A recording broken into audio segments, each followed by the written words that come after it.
Department of Finance, which showed that our August net available revenue was $41 million above forecast, and the year-to-date net available revenue after 2 months in the fiscal year is $93.7 million above forecast.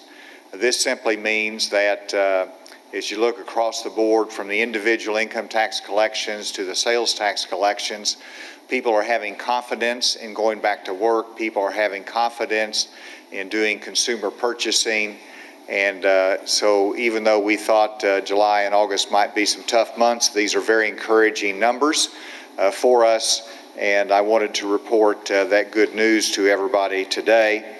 And while that is good news, we will continue to keep a tight rein on the budget because these are uncertain times, and we certainly want to have a good cushion as we go into the latter part of the fall and the first part of next year.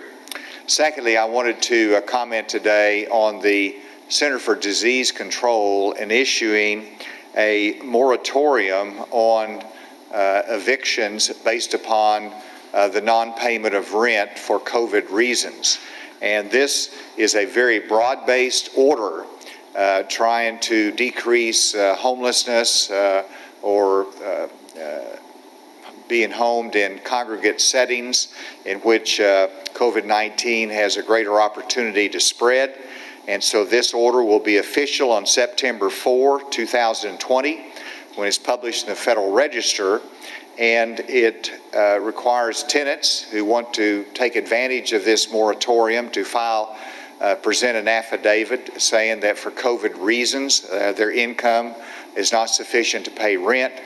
And it also makes it clear under this that this does not relieve the tenants from their duty to pay rent or prevent landlords from issuing late fees.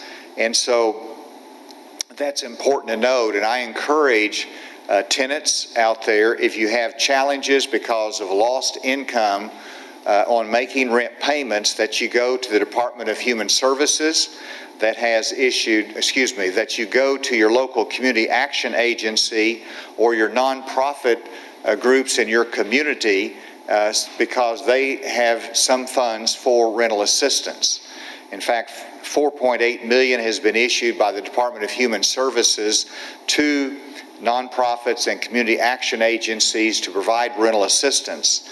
And then ADFA, our Department of Finance Authority, on the federal level has issued $675,000 for rental assistance to public housing agencies.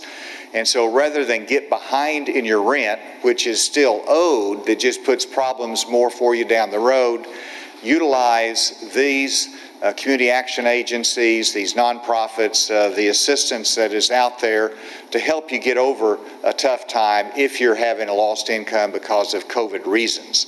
So I just wanted to make note of that and draw attention to that. I'm sure there'll be more comment on that as we go into the future. I'm pleased to be joined today by Dr. Jose Romero, Secretary of Health, Secretary Johnny Key of the Department of Education, and we have some of their luminaries with them as well from their respective departments for any questions that they might be able to assist with. Let me go to the case report. Yesterday, in the last 24 hours, we had an additional 615 COVID-19 cases in Arkansas. That brings us to 62,112. We have 12 additional hospitalizations. That brings us to 435, with 27 additional deaths. That brings us to 841. And Dr. Romero will make a comment as to how some of those are late reporting that gives us that number for today. In terms of testing, we tested 4,773, and that is up some, but we would still like to get that higher. Our active cases are down, which is good, and we'll present that in the graph here in just a moment. I know I've been asked about antigen testing, so I wanted to say that yesterday, on September 1, we did 590 antigen tests, in which 156 of those are positive that leaves us with a 26.4% positivity rate for those antigen tests. And with that, let's go to the graph here, which again shows that we're up with the 600 cases. Most of those are in the community and not correctional. And then the 7-day rolling average, it shows that we're up and down, but it's not at that high level that we had whenever we were rocking along with close to 800 cases a day. But we need to do better than the 600. The number of currently hospitalized, as you can see, is up a little bit. And then the active cases in Arkansas, that's down. And so we continue a good trend there. And then the 7-day rolling average of percent positive COVID tests in Arkansas. And of course, this goes back to just June 1, and here's the 10% positivity rate, and that is the CDC standard.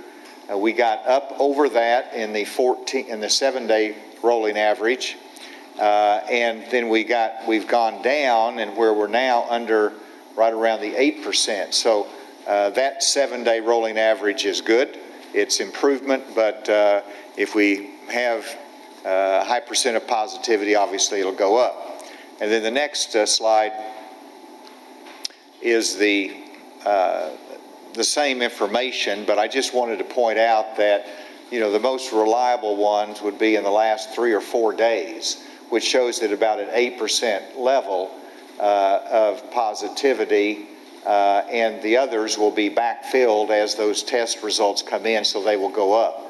But that is the same information in a different way as what we saw before.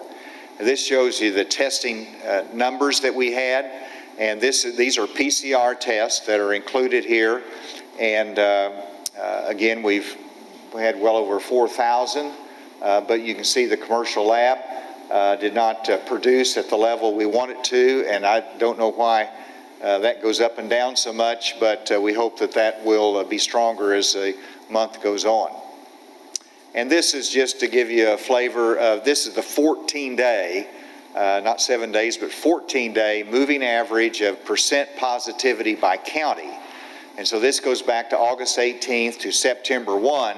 This will be on the Department of Health website, but it lets you know a little bit more of your community, and some of the rural counties that you can see have a little bit higher positivity rate. Little River County looks like 26% there. Hempstead County, 11.2%.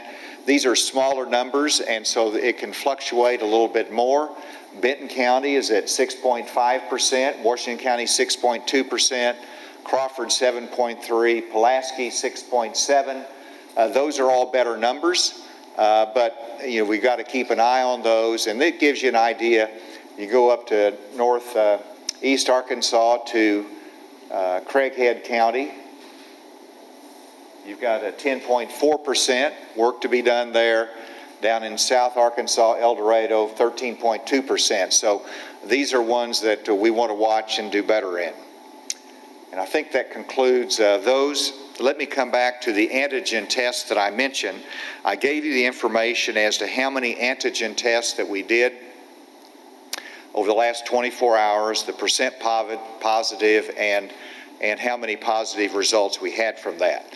For the future, I wanted to make the announcement that the antigen test and the positives resulting from those antigen tests will be regularly reported both publicly and to the CDC. This is not something that every state is doing, but I think they will gradually do that as we increase our use of antigen tests. And, you know, and Dr. Dillahay, I think, is going to come up here and explain this in a little bit more depth, but we have an antigen positive is a probable case because it has not been confirmed by a PCR test yet, but it's 95% or so accurate, but it's still considered by CDC a probable case. And then the PCR is the confirmed case. And so when this information is reported to CDC, it will be by the antigen test, which is a probable case, and then the PCR test, which will be the confirmed case. And so you'll continue to see that information presented publicly, but it will be distinguished as we present it. But for example, the schools, when you see the positive test in a school on our website, that will include both antigen test and PCR test, and that should be noted, but that's just a good way to get the information out. And with that, let me recognize Dr. Romero, and he, if he wishes, can ask Dr. Dillahay to make a comment on that if he wants to elaborate on it. And then Secretary Key will also have an announcement to make shortly.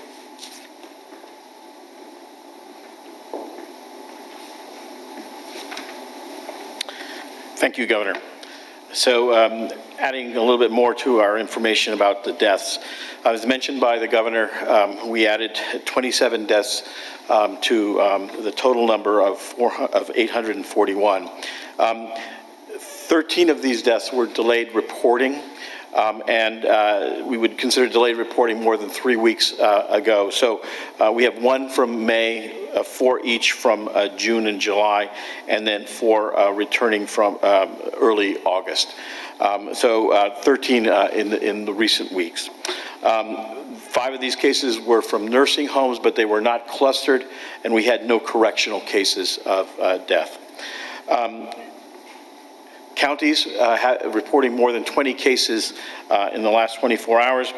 These are now number 1, Washington County at 67, Pulaski County at 62, Benton 60, Craighead 49, Garland County 26, Saline 21, and finally Mississippi County at 20. I'd like to say a few words before I turn the podium over to Dr. Dillahay for more details on the reporting. I'd like to address some comments specifically to our university and college students. We are seeing more cases and on campuses across the state. I want to remind you that you can control this growing number. You can control it through the measures that we've discussed many, many times from this podium. That is the use of masks, the social distancing that has been advised, and hand sanitation, avoiding large crowds and large parties. I realize that part of college life is the socialization that goes on. But in today's environment, it is important that you keep in mind the social responsibility that you bear to the entire society. And without your help, we can't bring this pandemic under control. So I ask you to please keep this in mind, to celebrate and congregate responsibly, and keep your fellow citizens in mind as you do so. So I will turn this over to Dr. Dillahay to explain a little bit more about the new CDC reporting recommendations.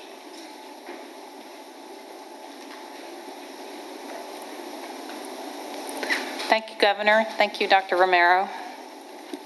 So I'd like to say a few words about how the Arkansas Department of Health reports cases. We follow the case definitions as defined by the Council of State and Territorial Epidemiologists. All states follow this so that we're all reporting in the same consistent way and we can compare cases from state to state. This definition has been concurred by the CDC, and so it's the one that we will use. So the definition of a confirmed case is that someone has had a positive PCR test.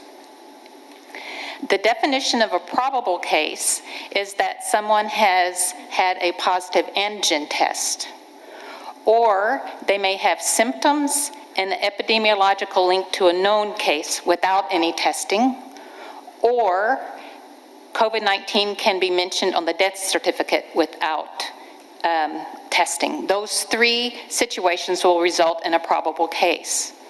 Now, it's easy for people to think, since we use the word probable, that maybe it's case, maybe it isn't, but that's not how we think of it. It is a real case in the same way that a PCR is a real case, and the Arkansas Department of Health does case investigation and contact tracing for all probable cases.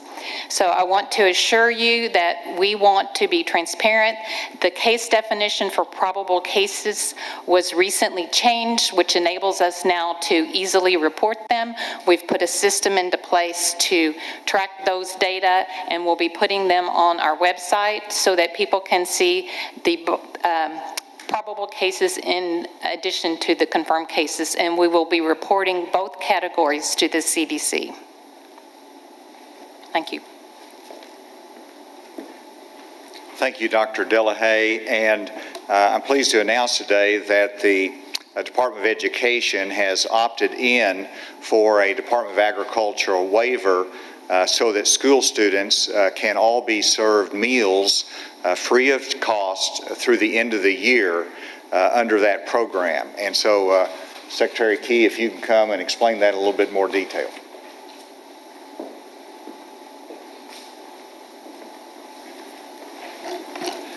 Thank you, Governor. The U.S. Department of Agriculture announced earlier this week that it is extending several waivers through December 31st of this year. These waivers create flexibilities that allow our school districts to serve meals to all students at no cost. They permit meals to be served outside of the normally required group settings and meal times. They are also waiving the meal pattern requirements as necessary and allowing parents and guardians to pick up meals for their children.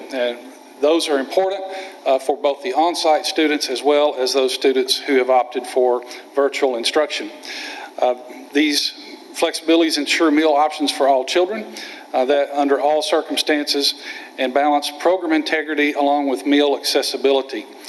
We have opted into those waivers and will work with districts who also wish to opt in and operate under these flexibilities.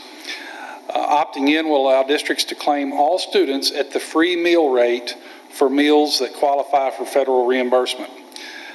Many of our families who might not qualify for free meals are still going through a tough time and can be worried about how to keep food on the table. Now their children will have one less thing to worry about as they adjust to the evolving in-school and remote learning scenarios. These waivers also eliminate a massive administrative burden on our school nutrition staff, allowing them to focus primarily on serving meals to their students. Now, it is imperative that parents still work with their districts to complete and submit the meal applications to their local schools, because these meal applications we need to capture this financial status of families because of other state and federal funding streams that are tied to the free and reduced meal percentages. Additional guidance will be provided by the Child Nutrition Unit to our school districts for the procedures for adopting and implementing these waivers. Just a little bit of data that helps provide some context. In the spring, when we closed schools for on-site instruction between the months of March and May, 89% of our school districts in Arkansas opted for what we call the seamless summer option. That helps provide meals to all students, whether they are on-site or remote. And in those cases in the spring, we had grab-and-go meal options, and we also had districts that were delivering meals to their students. We anticipate this cost to be about $80 million for Arkansas for the reimbursements through the month of December. So this is a great option. We appreciate Secretary Perdue and his team at the U.S. Department of Agriculture for making this available. Thank you, Governor.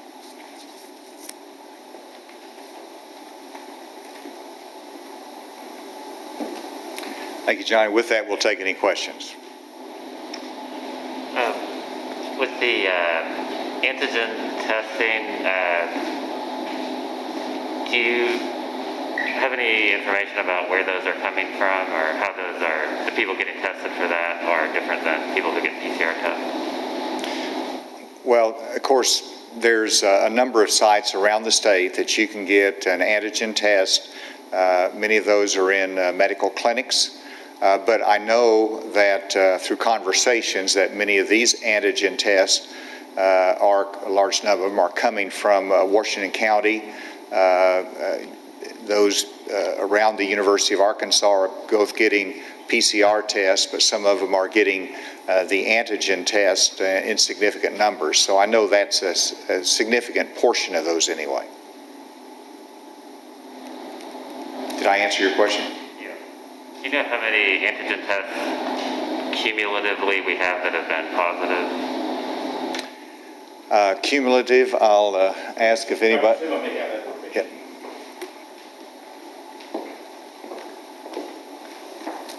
Yes, thank you. Cumulatively, since we started receiving antigen test results, 2,050 have been positive. How many total tests, you said? Total tests are 13,098. Can you do the positivity rate on that? Yes, sir. So the overall cumulative positivity rate for the antigen testing is 15.7% then. Any idea why it's higher for antigen tests than it is for PCR? I will let. Go ahead, Doctor. Go ahead.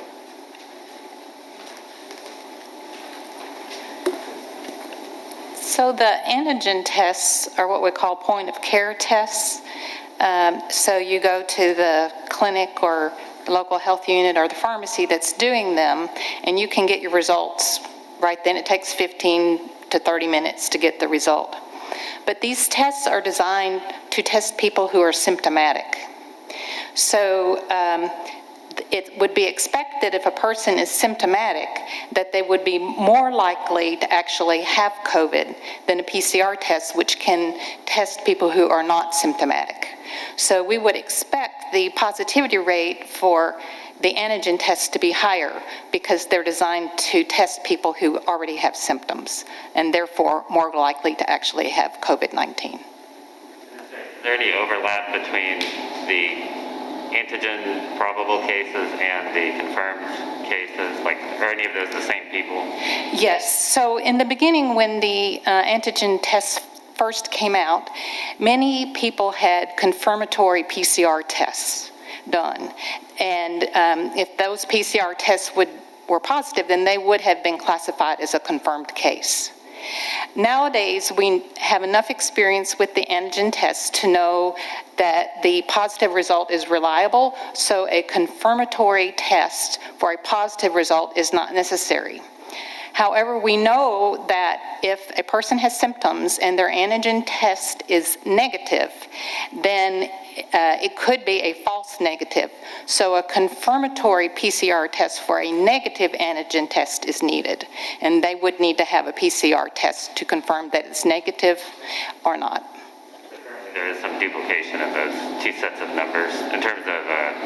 Yes. So you can't say that we had a certain number of positive tests, and that means automatically a certain number of cases. There's not exactly a one-for-one. Are there any questions remotely? Yeah, Governor, this is Andrew with AP. I had two questions. Given Dr. Romero's comments about a concern on college campus cases and what you all are seeing, do you still think the campuses are handling things the right way, or do you think there needs to be a look at scaling back activities or moving to online for any of the campuses? And the second question I had was, given the state's revenue report today and how things are looking so far, with talks potentially restarting on coronavirus relief, what exactly do you think the state needs, or what are you seeking at this point, if the state's finances are doing okay at this point? Thank you, Andrew. And in terms of the first part of the question, at our universities and higher education, I think the higher education institutions in Arkansas are doing a very good job. First of all, they developed a good plan. We invested in it. They have a testing plan, a contact tracing plan. They have PPE available, and they've taken the measures that they need to. Now, whenever you get tens of thousands of students on a campus, that puts a human element into any plan.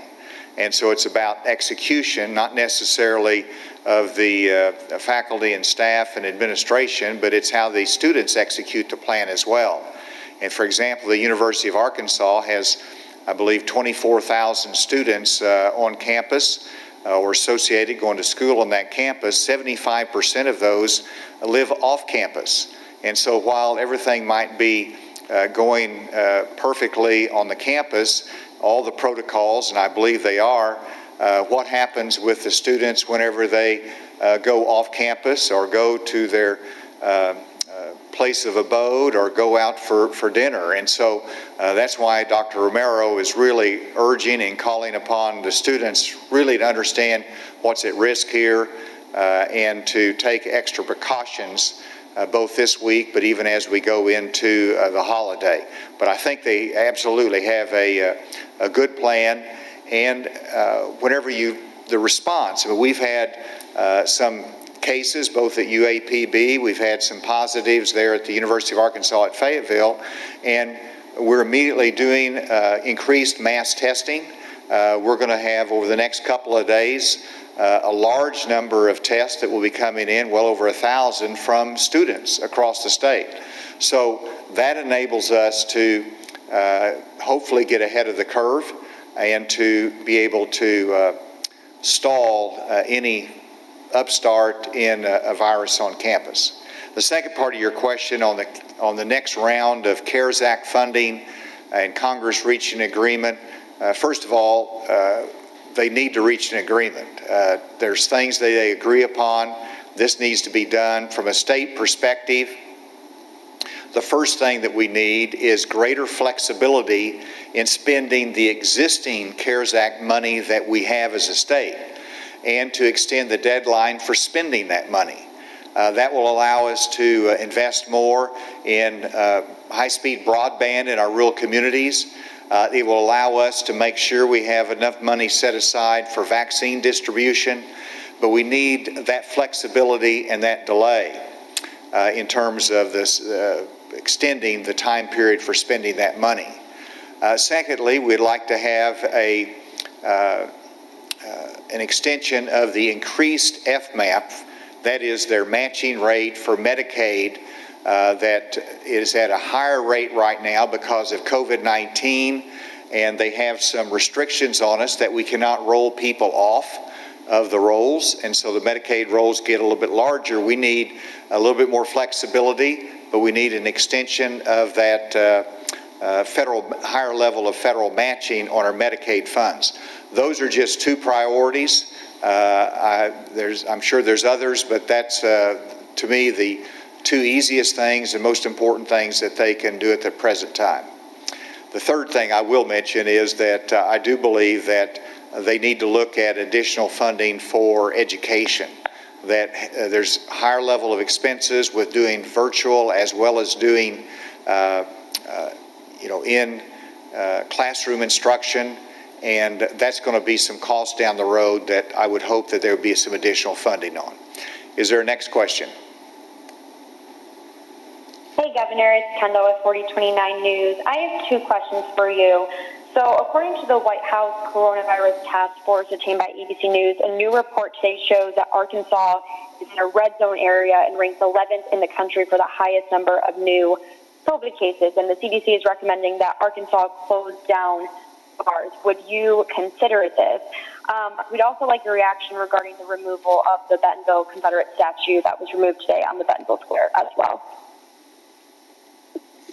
All right, on the first part of the question in reference to the White House weekly report that they give on the states, it's simply a reminder whenever they put some of our counties in the red zone. Some of them, well, in some categories, we have moved to yellow in terms of a lower positivity rate. That's a good step. But the report, reminds us all that it's a serious virus out there, that we've got a lot of work to do. We're not relaxed about it. We're not believing we're over the hill yet on this virus. In terms of the recommendations, there's numerous recommendations in there. and they recommend that we further restrict restaurants to reduce their occupancy rate, to put more restrictions on other types of business, and including closing bars. These are investments by people that they have employees, and we watch it very carefully. And if it makes sense down the road to put in more restrictions, we will look at those. But it's not something that we want to do. And at this time, we're not seeing any connection to an increase in cases from those economic activities. That's what we're tying our decision making to.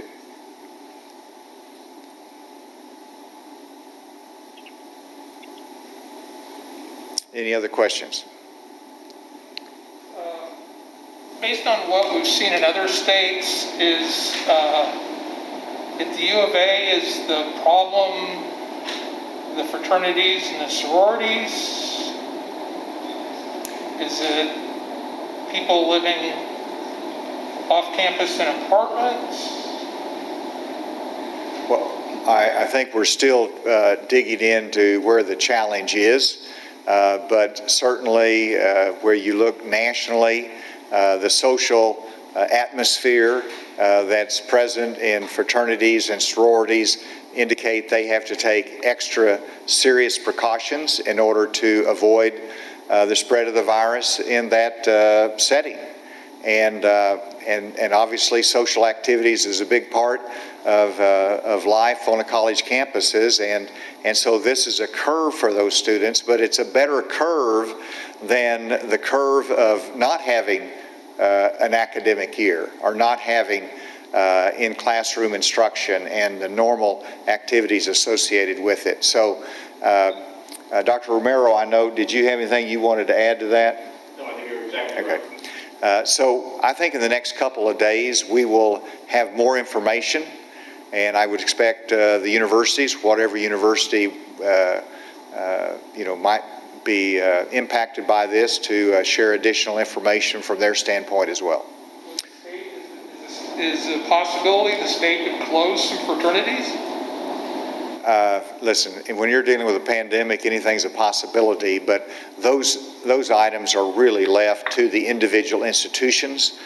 They will give the direction as needed to their dorms, to their Greek houses, any other activity on campus.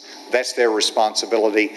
I would expect them to consult with our Department of Health, and they're working closely with us in terms of our increased testing and our contact tracing. So there'll be some joint decisions if that is necessary. Obviously, we don't want that to happen, but we're continuing to look at any increase in cases. With that, thank you very much today.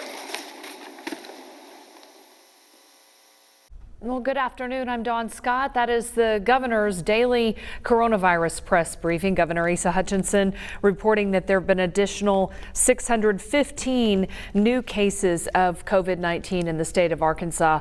Also, as far as counties go, saying that the top county is not Pulaski County, but instead Washington County with 67 new cases, pointing to the fact that a number are coming from the University of Arkansas and the fact that tens of thousands of students were recently brought back to campus. Dr. Jose Romero, our health secretary, saying that part of college life is socialization, but without your help, we cannot bring the pandemic under control. The governor urging all to congregate responsibly and to wear masks, to not let your guard down, understanding that it is part of what you do in college. So interesting notes there coming out of Northwest Arkansas and the university. Additional hospitalizations today. 435 people are hospitalized in the state with COVID-19 and an additional 27 deaths. The death toll now stands at 841. 13 of those were delayed reporting from May, June, July, and early August. There were more tests done today, 4,773, but the governor saying we'd like to get that number higher. He also shared some details about antigen tests. We now know that so far in Arkansas, there have been a little over 13,000 antigen tests, with 2,050 of them positive. That's a 15.7% positivity rate for those antigen tests, which are 95% accurate. It's considered a probable case if you test positive, but a PCR test, the ones we've been hearing about since the beginning, are the tests that confirm it. A number of other developments today that we're following with regard to COVID-19 in the state. Please join us for THV 11 News at 5, 6, 6:30, and 10, and we'll see you then.